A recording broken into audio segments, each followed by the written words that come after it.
क्योंकि वो ये सुन। तो मेरे भाई बहन, ये लक्ष्मी मैया ने क्या किया? लक्ष्मी कृपा बहुत बेटी कीनी, और कनक पलंग सोवने कहूं दीनी। काय का पलंग था?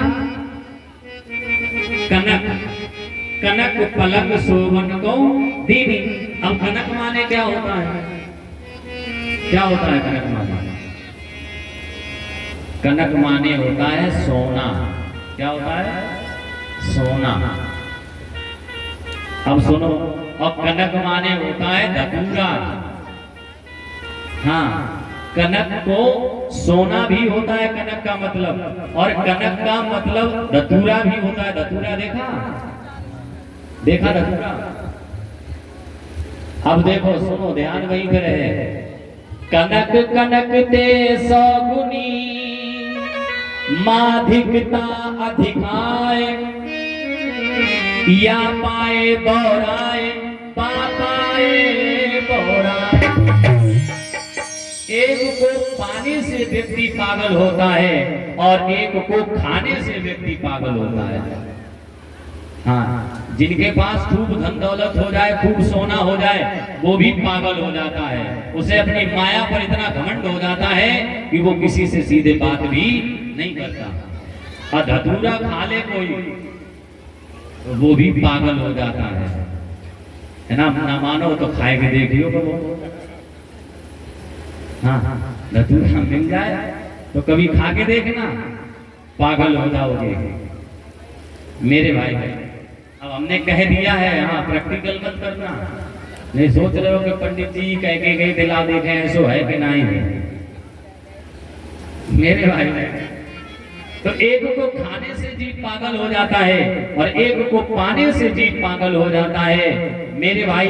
दुर्योधन के पास में बहुत धन दौलत है, इसलिए वो यही कहता है कि अरे, जहां तक भी मेरी नजर जाती है वहां तक का राज्य मेरा है, और मेरे बराबर इस दुनिया में कोई धनवान है ही नहीं। तो लक्ष्मी मैया ने कहा कि तू अगर इसी घमंड में है तो तू जिस बिस्तर पर सोएगा वो भी बिस्तर तुझे सोने का ही दूंगा।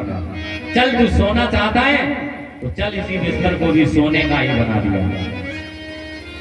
हाँ, राम जी की पत्नी सीता जी ने देखा कि सोने का मृग है।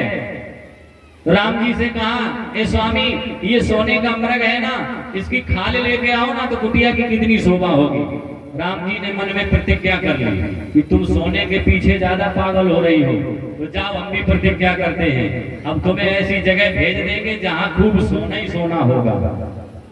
जाओ चका राम से, खूब सोना है वहां पे, खूब सोना है। कुंभकर्ण जैसा खूब सोने वाला भी है, और लंका भी खूब सोने की है। चकाचक जाओ, तुम्हारी व्यवस्था वही पर।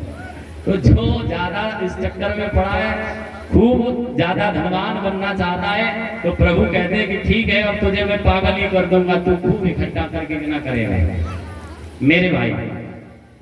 तो यही तो कारण था, तभी तो सीता जी को लंका में राम जी ने खुद ही भेज दिया था, जाओ देवी, अब तुम सोने में ही रहो जाएंगे आराम से।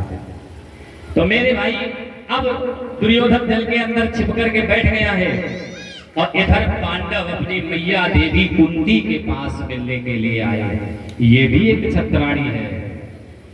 कुंती बुआ, कुंती माँ आरती का थाल लिए हुए खड़ी है, और वो कह रही है कि जो बच्चा मुझे ये बताएगा कि मैंने दुर्योधन को मार दिया है, उसी बच्चे की मैं आरती उतारूंगी।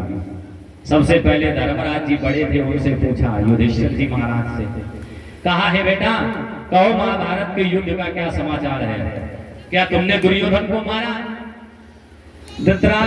मैया से धर्मराज जी कहने लगे कि हे मां, मैंने दुर्योधन को नहीं मारा। अर्जुन से पूछा, क्या तुमने दुर्योधन को मारा? बोले, मैं भी नहीं मार पाया।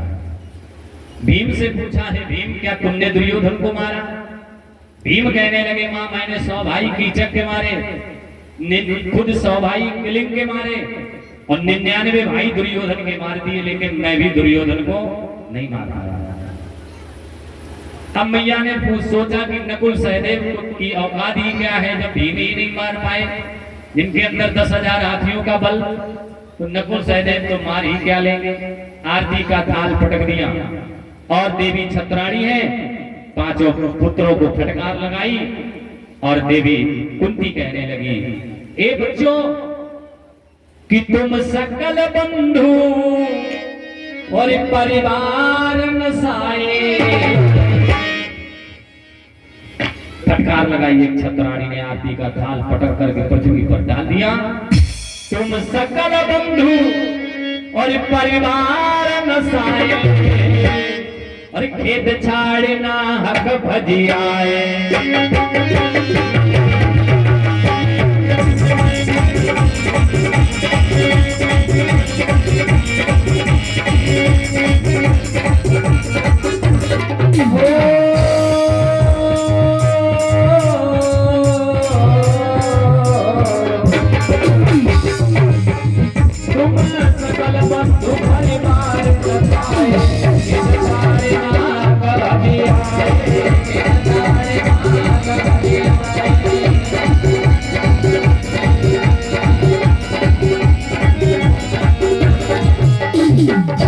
तुम सकल बंधु परिवार नसाए, खेत छाड़ना हक भजी आए।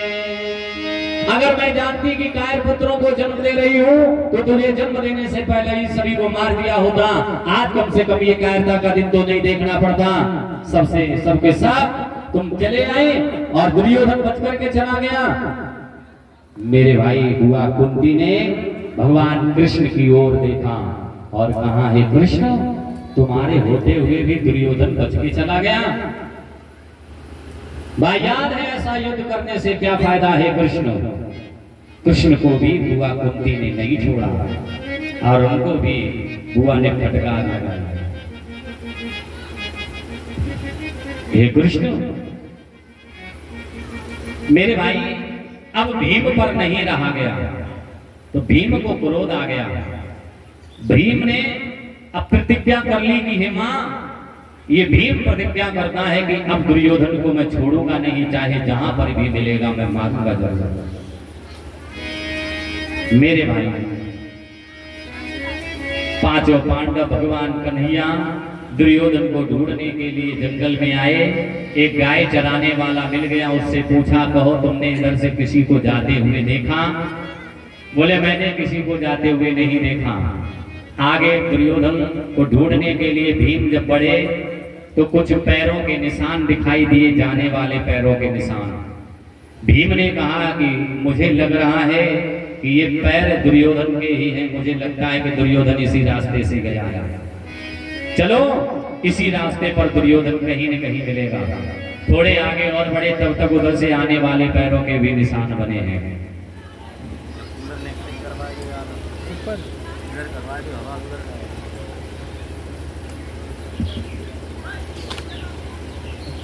और गर्मी में हुए बेहाल, न जाने क्या होगा, तो कूलर ले आए जजमान, न जाने क्या होगा।